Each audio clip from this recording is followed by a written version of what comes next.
Hello students. तो बच्चों हम बात करेंगे आज मोशन इन प्लेन का एक और नया लेक्चर यूनिफॉर्म सर्कुलर मोशन, और जिसमें हम सीखेंगे एंगुलर डिस्प्लेसमेंट क्या होता है और एंगुलर वेलोसिटी क्या होती है। सिर्फ इन्हीं बातों पर डिस्कस करेंगे, ठीक है। तो यूनिफॉर्म सर्कुलर मोशन पहले क्या होता है ये जानेंगे, और फिर एंगुलर डिस्प्लेसमेंट और एंगुलर वेलोसिटी पर डिस्कस करेंगे। तो हेडिंग लगा दीजिए बच्चों, यूनिफॉर्म सर्कुलर मोशन, ठीक है। हेडिंग क्या रहेगा? यूनिफॉर्म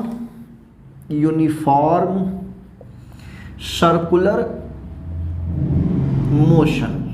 बच्चों सर्कुलर जो मोशन होता है वो एक सर्कुलर पाथ पर होता है। जैसे कोई गोल गोल घूम रहा हो, फैन मूव कर रहा हो, ठीक है। फैन क्या करता है? मूव करता है। तो उसका जो विंग्स है उसका पाथ कैसा होता है? सर्कुलर पाथ होता है, ठीक है। मान लो ये आपका एक सर्कुलर पाथ है, ठीक है, और इसका ये सेंटर है O और ये है रेडियस R। इसका रेडियस कितना माना हमने? R मान लिया। और यहाँ से कोई पार्टिकल स्टार्ट करता है मोशन करना, ये मूव किया ऐसे। यहाँ पर इसकी वेलोसिटी है वेक्टर v1। जैसे आगे बढ़ेगा इसका डायरेक्शन क्या होगा? चेंज होगा। तो यहाँ पर वेलोसिटी भी क्या होगी? चेंज होगी, वेक्टर v2। यहाँ जब पहुँचेगा वेलोसिटी का डायरेक्शन चेंज होगा। यहाँ पर लेट किया, वेलोसिटी क्या है? वेक्टर v3 है। यहाँ डायरेक्शन चेंज हुआ, वेलोसिटी भी चेंज हुई, वेक्टर v4। तो आप जानते हैं कि वेलोसिटी चेंज होती रहती है डायरेक्शन के चेंज होने पर, ठीक है। लेकिन हमें पढ़ना है यूनिफॉर्म सर्कुलर मोशन। अगर ये वेलोसिटी का मैग्नीट्यूड, डायरेक्शन तो ठीक है चेंज हो रहा है तो वेलोसिटी चेंज हो रही है, लेकिन सिर्फ मैग्नीट्यूड की बात करें, जैसे कोई लड़का है 2 मीटर पर सेकेंड की स्पीड से मोशन कर रहा है, तो सब जगह 2 मीटर पर सेकेंड 2 मीटर पर सेकेंड इसकी स्पीड है, तो कहेंगे ये स्पीड कांस्टेंट है। क्या है? कांस्टेंट है। तो स्पीड बताने के लिए हम इन सब का मैग्नीट्यूड अगर इक्वल बताएं, कांस्टेंट स्पीड बताना है तो इन सब का मैग्नीट्यूड हम इक्वल बता दें तो कहेंगे स्पीड कांस्टेंट है। और जब कोई पार्टिकल कांस्टेंट स्पीड से सर्कुलर पाथ पर ट्रेवल करता है, मतलब सर्कुलर मोशन करता है, तो ऐसे मोशन को यूनिफॉर्म सर्कुलर मोशन कहते हैं। तो यूनिफॉर्म सर्कुलर मोशन के लिए magnitude of velocity v1 is equal to magnitude of vector v2, magnitude of vector v3, magnitude of vector v4, ये सब इक्वल होना चाहिए। और इसको हमने लेट किया कितना? v। कितना लेट किया? v।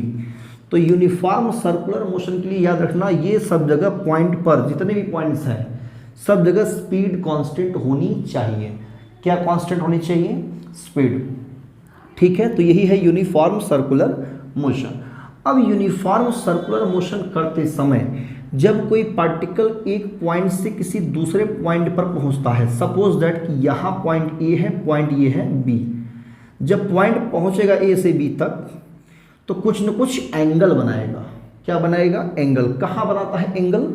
एक सेंटर बनाता है। कहाँ पे बनाता है? सेंटर पे। अगर ये एंटी क्लॉकवाइज मूव कर रहा है, सपोज दैट ये किधर मूव कर रहा है? एंटी क्लॉकवाइज, ये मूव कर रहा है एंटी क्लॉकवाइज, तो यहाँ एक एंगल बनाता है और इस एंगल को बनाने में कुछ टाइम भी लगता है। अगर मैं इस एंगल को वेरी स्मॉल एंगल कह दूँ, वेरी स्मॉल एंगल, कितना? डी थीटा, तो जो ये आर्क होगा, इसका आर्क है ना, ये जो आर्क मतलब चाप ए से बी तक जो ये आर्क है, डी एस लेट कर लेते हैं, ये भी स्मॉल होगा। तो इस एंगल की वैल्यू मैं लिख सकता हूं। आप जानते हो एंगल इज इक्वल टू क्या होता है? Arc upon radius. Arc upon radius. तो एंगल कितना लेट किया? डी थीटा, आर्क है डी एस, रेडियस है स्मॉल आर हमने जो माना है, तो डी थीटा की वैल्यू मिला डी एस बाई आर। यही एंगल क्या है? Angular displacement. तो angular displacement is an angle. Angular displacement क्या है बेटा? Is an angle. ये क्या है? An angle subtend at centre. कहाँ बनता है? ये सेंटर पर बना है। और कौन बनाता है? आर्क बनाता है। क्लियर है? और एंगल की जो एसआई यूनिट होती है वो होती है radian. SI unit of angle वो क्या होता है, इज रेडियन। रेडियन को डिनोट करते हैं RAD से, ठीक है ना, रेडियन से। क्लियर है बच्चों? तो ये रेडियन है और इसका कोई डायमेंशन नहीं होता। मतलब अगर डायमेंशनल फार्मूला की बात करें हम तो इसका L, इसका भी L, L कट जाएगा। It has no dimension, it has no dimension, इसकी कोई डायमेंशन नहीं होती है। तो वीडियो स्टॉप करके बच्चों आई होप ये क्लियर होगा। तो किसी इंस्टेंट पर, किसी टाइम पर जो एंगल बनता है वही एंगल क्या है, एंगुलर डिस्प्लेसमेंट है। तो यहाँ पे एट एनी इंस्टेंट हमने कितना लेट किया, वेरी स्मॉल टाइम। तो यहाँ से यहाँ तक जाने में टाइम कितना लगा, dt टाइम। तो dt टाइम में कितना डिस्टेंस ट्रेवल किया, ds डिस्टेंस ट्रेवल किया। ये आपका एक तरह से आर्क है और डिस्प्लेसमेंट भी है, आर्क भी है और ये डिस्प्लेसमेंट भी है। और ये जो एंगल बना, ये एंगल तो है, साथ में एंगुलर डिस्प्लेसमेंट है। तो एंगुलर डिस्प्लेसमेंट एक एंगल है, ध्यान रखना, और कुछ नहीं। और ये होता है arc by radius, ds by r से। इसका यूनिट क्या होती है, रेडियन, और इसकी कोई डायमेंशन नहीं होती है। तो वीडियो स्टॉप करके बच्चों यहाँ तक नोट कर लें, नोट कर लिया बच्चों। अब हम करेंगे इसको इरेज और सीखेंगे एंगुलर वेलोसिटी क्या होती है, ठीक है ना, एंगुलर वेलोसिटी। तो एंगुलर वेलोसिटी बच्चों एक वेलोसिटी है, क्या है, एक वेलोसिटी है, ठीक है। तो एंगुलर वेलोसिटी पढ़ने से पहले थोड़ा सा एक चीज और पढ़ लेते हैं इसमें। फॉर कंप्लीट वन रिवोल्यूशन, अगर कोई पूछ ले आपसे कि एंगुलर डिस्प्लेसमेंट कितना होगा, एंगुलर डिस्प्लेसमेंट, तो आपका एंगुलर डिस्प्लेसमेंट होगा बेटा डी थीटा की वैल्यू जो आएगी वो हो जाएगी 2 पाई 360 डिग्री। रेडियन बात करेंगे कितना, 2 पाई। वन कंप्लीट रिवोल्यूशन के लिए कितना होगा, 2 पाई। क्लियर है? ओके। आप लोग तो एंगल को रेडियन में बदलना जानते होंगे, है ना, और रेडियन है तो उसे एंगल में भी कन्वर्ट कर सकती हो। तो अब बात करेंगे एंगुलर वेलोसिटी की। अच्छा, ये जो है कैसी क्वांटिटी है, ये एक वेक्टर क्वांटिटी है।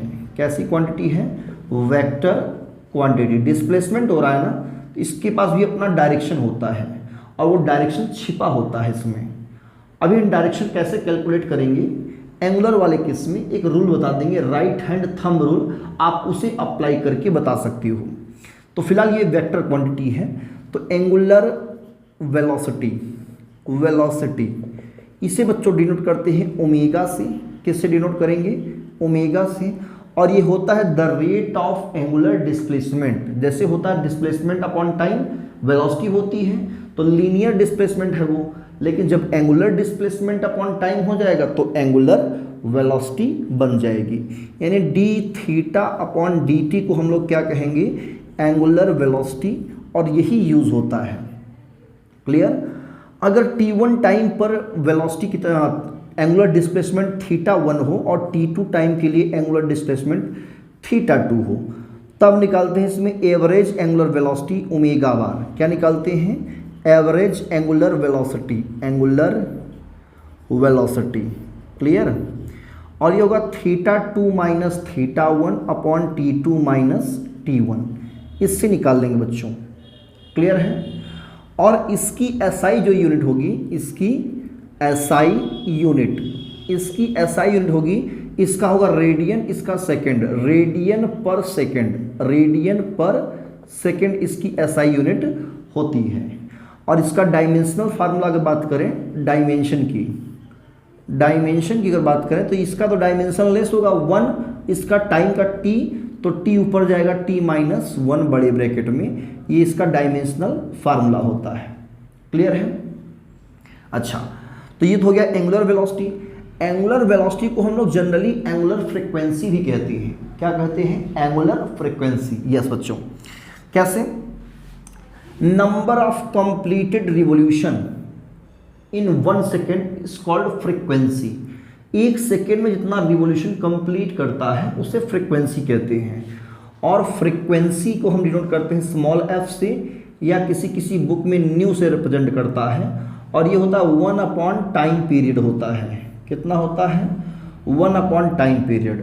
और टाइम पीरियड मतलब 1 रिवॉल्यूशन कंप्लीट करने में जो टाइम लगता है उसे टाइम पीरियड कहते हैं। इसे सेकेंड में मेजर करेंगे, और इस फ्रीक्वेंसी को हम मेजर करते हैं। फ्रीक्वेंसी की जो यूनिट होती है, यूनिट वो है साइकिल पर सेकेंड। क्या होता है? साइकिल पर सेकेंड, या कभी कभी आरपीएस या आरपीएम भी दिखाते हैं। यह है रिवॉल्यूशन पर सेकेंड, और यह रोटेशन रिवॉल्यूशन पर मिनट। कभी कभी पर मिनट में दिया होता है और कभी कभी पर सेकेंड में दिया होता है। अगर पर मिनट में दिया है तो कन्वर्ट कर लेंगे पर सेकेंड में, 60 से डिवाइड कर देंगे। आरपीएस है, ठीक है, तो आरपीएस में यूज़ करते हैं। क्लियर? और 1 रिवॉल्यूशन की अगर बात करेंगे हम, फॉर कंप्लीट 1 रिवॉल्यूशन की, ये भी आप वीडियो स्टॉप करके नोट करें बेटा, ठीक है। तो हम इसको इरेज करेंगे। Okay, for complete 1 revolution, for complete 1 revolution जब बात करेंगे, ओमेगा इक्वल टू कितना एंगल बनेगा 1 कंप्लीट रिवॉल्यूशन में? 2 पाई। तो एंगुलर डिस्प्लेसमेंट हमारा होगा 2 पाई, और जो टाइम लगेगा वो एक रिवॉल्यूशन में जो टाइम लगता है उसे कहते हैं टाइम पीरियड, कैपिटल टी। तो ओमेगा का फार्मूला ये भी होता है 2 पाई बाई कैपिटल टी, और वहाँ से अगर टी निकालें तो टी की जो वैल्यू होगी 1 बाई फ्रिक्वेंसी होगी।